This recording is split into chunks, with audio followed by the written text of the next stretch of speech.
Hello,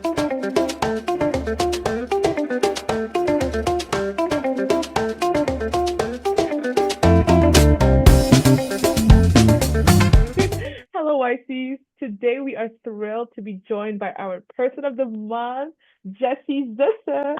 So Jesse recently represented Canada at the 2024 Paris Paralympics, delivering a stellar performance by bringing home a silver medal. Thank you so much for taking the time to speak with us today. We are so excited to learn about your journey. All Thank you so right. much, Ines and Christine. I'm excited to be here. Yay. Thank you. So first off, could you tell us a little bit about what led you into track and field? Was it like, was there a personal connection to the sport, or how did you initially get involved? Yeah, so I did track and field in high school. It was like one of uh I think football and track and field were like I guess my main sports in high school. Well, mainly football, I guess. But I did in high school, like against everyone else, against able-bodied people. I didn't know about Paralympics at all or para athletics or none of that stuff. Um and so I went to university as a regular student. And then in my, I guess my fourth year, I started doing like social media work for Cerebral Palsy Ontario, and then they asked me like what sports I did, and from there they asked me was it against para or was it against able-bodied athletes, and I said able-bodied because I didn't really know what para was, and then they told me to reach out to um, Cerebral Palsy Sports Ontario, and then also my university's track team. And then we went down a rabbit hole and we found out that like the stuff that I did in high school, if I was in para as well, like if you translated the times into the para world, would have qualified me for like Rio 2016. Mhm. But when I was 16, 17 years old. So it was kind of like, oh, we should probably do this. And so I contacted the Guelph coach. Luckily, like I Guelph is technically the best track school in Canada, so that helped out in terms of like the coaching and everything. And we started that was in 2 months before Tokyo. So like spring, May of 2021 is when we started again. I had to remember everything from high school because that was like 4 or 5 years ago. It also was like high school coaching, wasn't like proper coaching. And from there we started training. So there's a thing in para, it's called classification. So I had to during COVID, I had to go to Arizona so for them to classify me in the right class according to my disability. So I went to Arizona in the middle of COVID. That sucked because when I came back, I had to like walk the border from Buffalo because if you flew in, it was a $3,000 hotel stay. When I got to my place, I had to stay in my house alone for 2 weeks, and then only police guys would come and like see if I was okay because it was during COVID, right? And so that was a lot, but luckily I got classified. And technically, at the classification, you have to compete as well. And technically, I had hit the mark for Tokyo. It's just I wasn't like a registered athlete yet, so I couldn't go. And so, but that mark helped me get on the like Canadian funding program. And so I got started getting funded that year. The next year I tried to go I did started doing it full time, and then uh from there last year I went to Paris for the World Championships. That did not go well. I had pretty much the worst meet of my life, but even though I was like physically ready, um, and then from like last year to now, I just like worked on like my mental side of everything, being prepared for the competition rather than just like rely on being like physically gifted, I guess. And that's what helped me not only in Paris but also before that in Santiago when we went to the Pan Ams, and I did well there, and so it translated to this, and now we're here. Yeah. Oh man. Okay. Sorry. I feel like that was like a lot of ups and downs, but I'm glad that No, you're like it good. led you there. Yes, it was like the COVID situation, the turnout of your last event, it didn't go as planned, the mental situation, but I hope like now you're feeling a little bit more prepared and also in like a more stable environment. I'm sure now that COVID is done, um, for like your next events that will, I'm sure will come too. But that was a lot that you went through, and I'm glad you kept going. That was a lot. For real. You No, started I in Yeah. mean like the journey was a lot from when you were 17 to today, but I'm glad you kept going and it led you to your win. So Talk about your Olympic experience. Yeah, it was. I mean, it was probably pretty boring, honestly, because I had my class, so like I did barely did anything in the village, but there's a lot of distractions in there, like just for you to do anything. Like you can get your hair done, you can get like a personalized like gold Corona bottle, you could play games as an arcade center, like photo booth center. There's just a bunch of things to do, like, and also like you're pretty much in like a college town with like every single country on earth. So like it's yeah, there's a lot of distractions. So like I tried to just like stay in my room and like and like go out afterwards. So I had like 1 or 2 nights of actually like experiencing the village. But it's a really it's kind of like a mini little like university or college campus just for sports. But like did it's really cool. you did you take part in like exchanging pins? Oh yeah, I don't have it here right now. I have like 15, 20 pins on my ID card, yeah. With like a bunch of Moldova was one of them, but like just every single country you try to, everyone wanted to trade pins. And then the security guards just wanted to give them pins, but it's like I got traded. I can't just give you. But no, it was really cool. The food was okay. Like it was good, but not great. The chocolate muffin thing, that it was actually pretty good. I think it was kind of Was one of over. our questions. But yeah, no, I had the chocolate muffin like two. I recorded myself having it, and it was the most like anticlimactic thing ever. Like I was like, oh, it's Was it good. like worth the hype or it was just like a regular muffin? It was worth the if I had to pay for it, no. But like if it's worth the hype in terms of yeah, it was probably one of the best muffins I had. But like I don't. It's just like it wasn't like oh my god. Like, it was really good. Yeah. Oh my God. But let's talk about how you came home with silver medals, right? Like I can't even imagine how that must That's have the felt. question though. It's during like during the competition, you're not really like I don't really notice anything or anyone except for like my coach and I, and yeah, pretty much nothing else. Like there's like 50,000 people around you, but like you really only feel if you're in the right like setting, you really only feel like there's like seven your competitor, some of your competitors, and also like the officials and everything. But yeah, so during the comp, I was very like relaxed. Like I was bobbing my head to music, like just trying to like stay distracted in terms of not thinking about the competition. But right after it, like of course I was really hyped. And then I was really hyped and just like the kind of like the boy hype, like, let's go, like pushing each other and like hugging my coach and like banging his back while I'm hugging himself. But like when I saw like I couldn't my parents weren't there, my sister was. And so I was looking around for my sister and I found my sister and that's when I started like crying. And then Oh, so I started crying after that. And then 5 minutes later I have to do this interview on the side of the track with CBC. And like that was the interview that was posted of me just bawling my eyes out while talking to Devin. But I'm usually not like that emotional, but it was just kind of a release of I got cut, but I said in the interview like there's not many times in your life or many people in general that like truly get to like actualize like their a childhood dream or just like a big dream in general and to like fully actualize that and actualize something that I've been working towards every single day for 4 years now like it was just like a very surreal feeling that like hasn't I guess fully set in yet like I'm in my regular life now but hasn't fully set in yet but yeah it's just a lot of emotion because it's just you did something that you set out to do, and that's the crazy thing to do, um, and you actually did it, yeah. And because my life is very abnormal. Like I'm 25. I'm a grown adult throwing a heavy plate and jumping in the sand for money.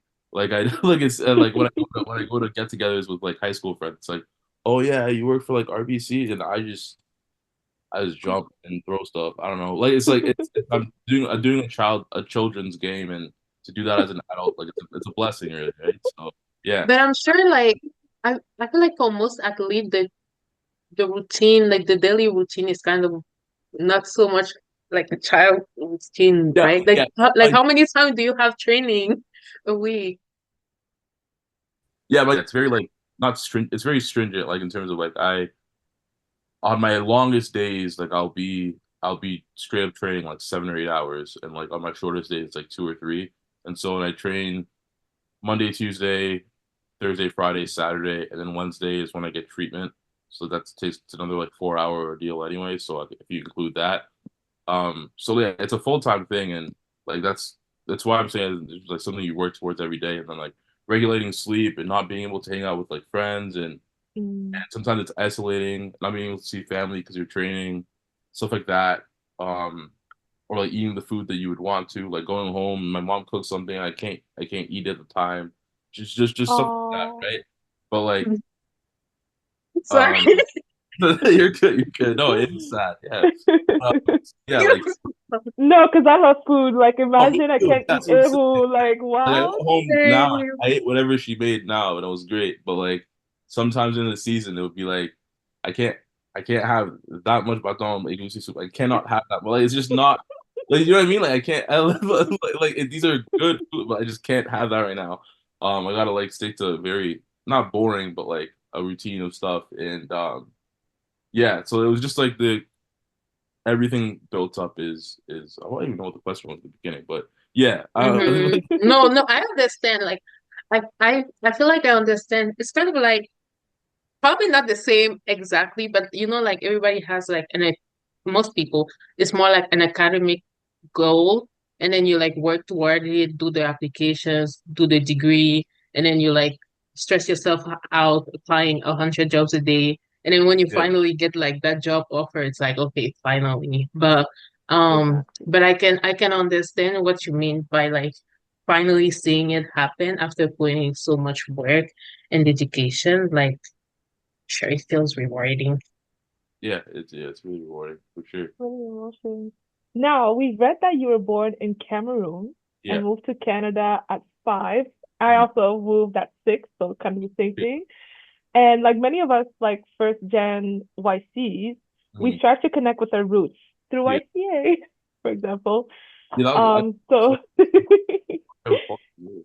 right, yeah. Could you tell us how you were able to stay in touch with the culture that we share, being here? I think it's just being with like it is difficult because like my family name is the only family name in North America even like every single Wow. like there's no one in America or Canada like direct family with me. So then also like I haven't actually been back since I left. My parents come Wow. back like they're cheap. They go back every year. They're like, "Oh, you'll go back when you're an adult." And I'm the last born. I'm 27 years, still not go back. Anyways, that's besides the point. Anyways, but but but yeah, no, I think it's just strictly just through my parents, like them keeping the food alive Mm. and making like using WhatsApp to connect with people back home and talking to your grandmother, talking to your aunts and seeing and letting them see how you changed and seeing how they've changed as well too has been really important. It's basically just technology and keeping it together through food. And when I was younger, we'd go to like the New Year like a New Year's party at I think it was Saint Famille. That's what it Oh was. my gosh, you were there? Yeah, yeah, I was there. I was like from like ages like 5 to age like 13. I You, worked there. that is such a small world. The Yeah. Ica, like Binam. Yeah, beat him. Yeah, I was there. I was there from age 5 to like 13, and like yeah, going That to that is so was really cool. yeah. Every Really? So Sunday, we didn't even know. So as children, we didn't know that we would have a future Olympic athlete. Wait, I didn't know either. I was just running around doing nuisance. Like, That is so cool. I love that. I really yeah, love that. just do stuff like that, right? Like I think that was really. I, Yeah. I I'm glad that I had that during, especially during my childhood. And then like when you get to high school, you think you're too cool to go to these things, but also these things Mm. aren't like meant for high schoolers. They're either meant for like little kids or like the adults. So I Yeah. understand. Well, YCA is kind of that idea for 18 Hmm. plus. It's a So bring Yeah. thing if together, you right? look at if you're looking for that, but like with the like young adult, that's where to be. But Nice. Yeah, no, that's what I saw in terms of well, like through your Instagram, you guys' Instagram feed. Like there was definitely an issue of they would just put all the little kids in like the gym when they had big events, and the little kids are just little kids, so they're happy with anything. But then there's like 16 to 23, 24-year olds that are just like, why am I Babysitting them, yeah. yeah, either baby Yeah, or like basically. or they get told like, oh, you're too young to do this. It's like I'm a grown adult. Why am I here My then? thing, my thing that pissed me off is I don't know if you guys association was doing it, but we were getting like $100 for Christmas, and then they just cut mine up, and I was like, excuse me. Yeah, I didn't get any money. Damn, all right. Oh well, you were in the wrong association. But once they did that, I was like, okay, I'll stop coming because why am I here? But another question we had is like many of our YCs, you started getting involved in sports early on. Some of our listeners are students who are also very good and involved in sport, but might be struggling to figure out what to prioritize. Could you share some advice with them based on your experience navigating both sports and academics? I would say don't put all your eggs in one. It's kind of like the parent. Don't put all your eggs in one basket. Like, knock on wood. Like again, I can have a career-ending injury tomorrow, right? But like I still have my degree. I still had job offers coming into out of it, and yeah, like don't put all your eggs in one basket. Not only for that reason, but also for your identity, like for identity reasons. Like there's a thing of like when you stop playing sports either in high school or in university, and you you have an identity crisis where for your entire life you were a soccer player, you were a football player, you were a basketball player, and then now you're just a person. And I think that a lot of people go through that, and just make sure to broaden your horizons, like get interested in other things. Make sure your academics are on point as well as like just being a whole human being. Like like get interested into fashion if you want. Get interested into I don't know, like cooking, pottery, anything. Like just be a whole human being. Have a whole bunch of interests. So like when this part of your life, which can't last forever, competitively at least, stops, like you have other things to fall back on, things that make you happy as well too. Which is not just academically, because and I think that also helps you in the academic sense as well, because you feel more balanced and you can handle other things as well.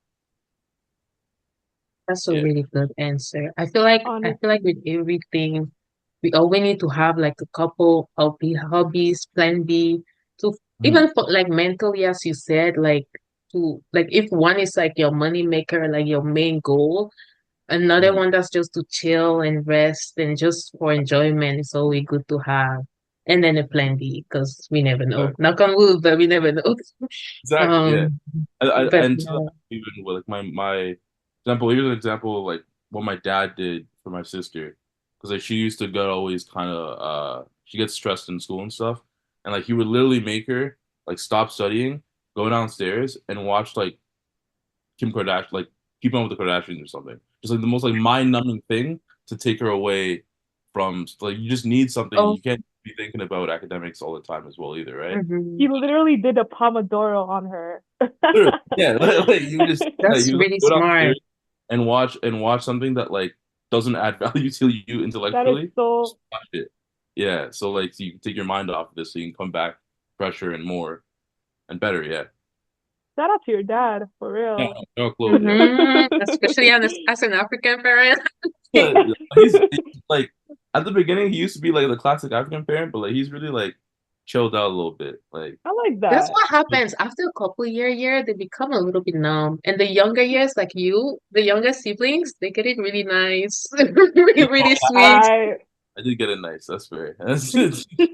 I agree 100% because I'm the We oldest. start talking about mental health, and you're like, hold on, where was that when I was there? That's what I was saying. My mom still kind of like that, but like my dad, my dad at least, yeah, like he's really. They're both teachers. Oh Um, Mm, wow. it my makes a mom, difference. yeah, It exactly. does. They're Yeah. both teachers, and my dad, he used to teach like university, and then he's getting older, so he decided to like go into teaching high school, and then also now elementary school, and like he just sees how mental health really affects those kids. I guess more like Mhm. from high school, from elementary school all the way to university, I guess.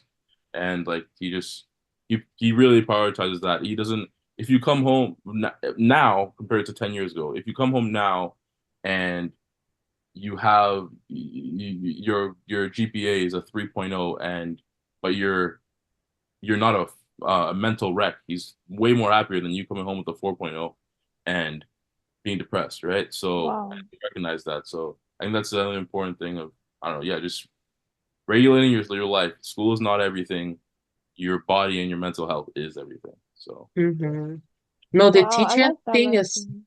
is helpful because even my mom, she's a teacher, and I feel like that part of like you know that the deux étoiles thing, deux étoiles and swear, that thing changed my household with the way of like expressing when you're like upset or disappointed about someone and stuff. But yeah. emotionally intelligent, pretty much, right? Yeah. That's honestly, I love that. I love the values that they gave you, honestly.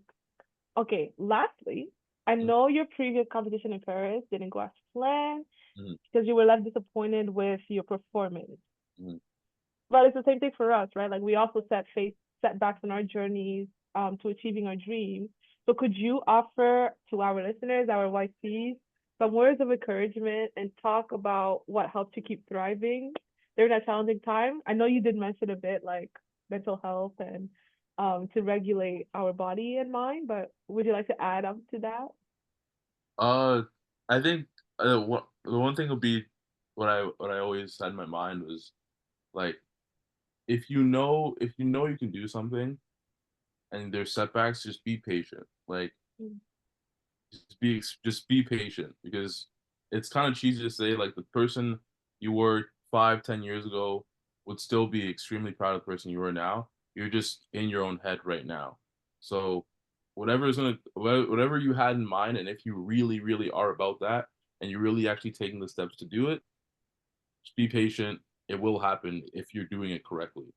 If like, Mm. and also be honest with yourself if you're not doing it correctly. If you're, whether that be school or anything like that, if you're slacking off, be honest with yourself and be like actually like self-realistic. Like, am I doing everything that I need to do to get the goal? If I'm not, try to ameliorate yourself and like get to that point. And if you are, continue on because everyone's gonna mess up. So like, you're a human being.